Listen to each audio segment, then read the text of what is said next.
Wouldn't it be amazing to just think in English and stop this translation process, which makes you less confident? It slows down your process and often leads to the mistakes. Yes, my dear audience, you can easily do this with these 4 stages. With 4 stages, with 4 scenarios, which will compel your brain to think in English. It will give you the freedom to your brain. It will just break down the chains which are engulfing your brain, the chains of your native language. Yes, my dear audience, it's possible. So we are coming back to the very first stage, the number 1 stage. And the number 1 stage is to directly think in verbs, in action verbs. Yes, my dear audience. Now the question arises here is that why we should think in verbs first. Why we should think verbs first. What are verbs? Verbs are mainly action words. They describe the activities, the action which is happening all around us. So this is the power of action verbs. If you can just think in verbs, it means you are one step closer to think in English language, and it will pave the way for your fluency. Now what is this action verb stage? How can you carry this stage? What is the key practice tip I am going to share with you all? Now we are taking the example, the scene of the park. The scene of the park. Now in the park, what happens usually? What are the action words? What are the action verbs? What are the activities which are being performed by the people? Number 1, you can see some people are walking, others are running, someone is feeding the pigeon, the dog is chasing the ball. Now, walk, run, chase, feed, 4 verb. If you can think in verb, it means that you are able to describe the scene in form of verbs, in form of actions. This is number 1 stage. Now we are moving further to number 2 stage. And now key practice tip here is that you have to challenge yourself wherever you are. You have to describe, you have to think in verbs only. For example, you are mopping the floor, you are or you are just doing the dishes, you are washing your clothes. Now washing, mopping and doing the dishes, these are action words. If there is nothing around you, you can just pick up the picture of any picture and you have to describe the actions which are being performed by the people, by the things, by the animals in that particular place. You can take the sport of Google. Take one picture every day. Take one picture, a different picture every day, and describe the action verbs only. Describe the action verbs only. It means you are making your brain to think in verbs, to think in action words, and actions are the mightiest things which are being done around us. Now we are moving towards the number 2 stage, and number 2 stage, the scene is the market.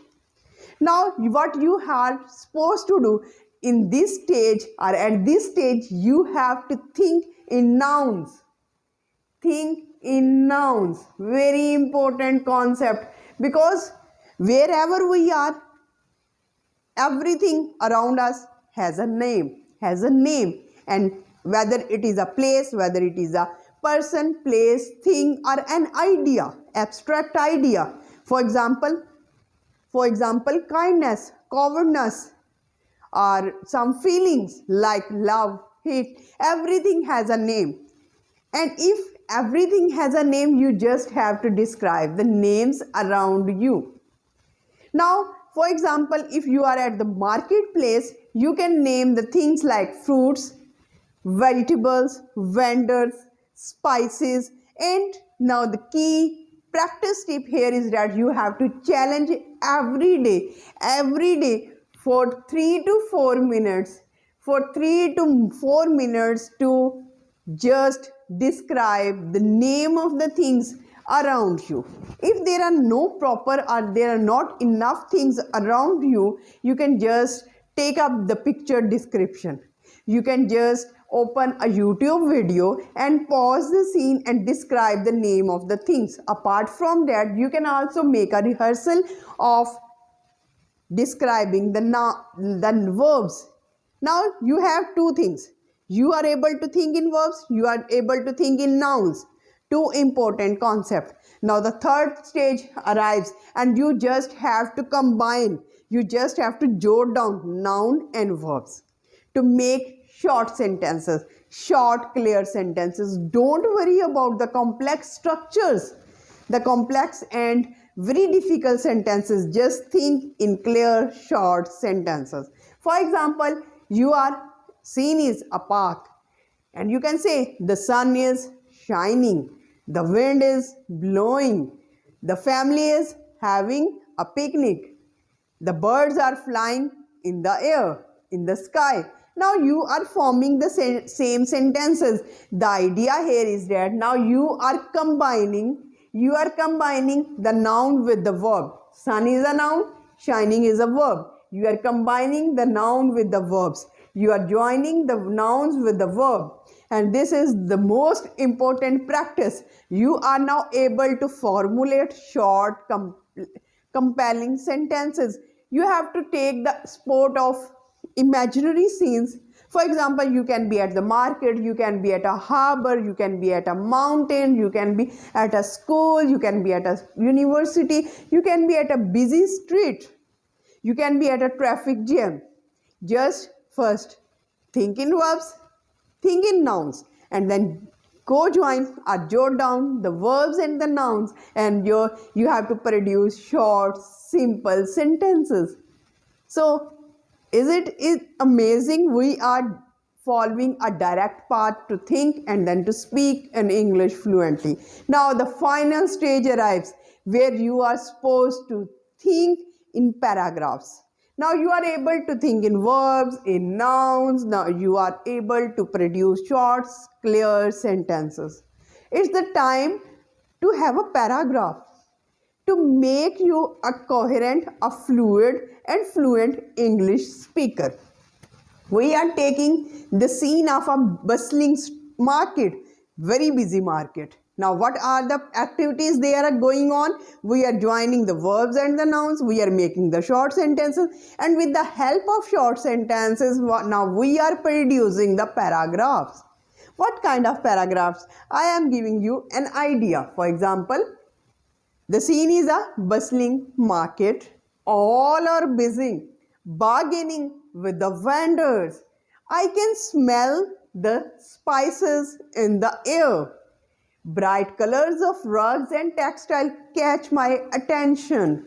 The laughing and the talking of all the people fills the atmosphere, and it makes the atmosphere lively and energetic.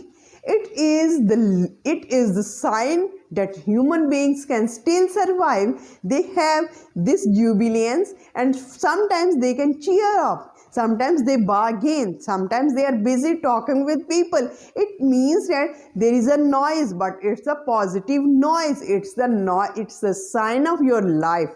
In this way, you can create your own paragraph. Now, I am giving you the task. The task is the harbor. And you have to create a paragraph consisting of 10 lines, very short paragraph. With the help of small sentences, you have to jot down the verbs and the nouns, and then the sentences. After sentences, you have to produce the paragraphs.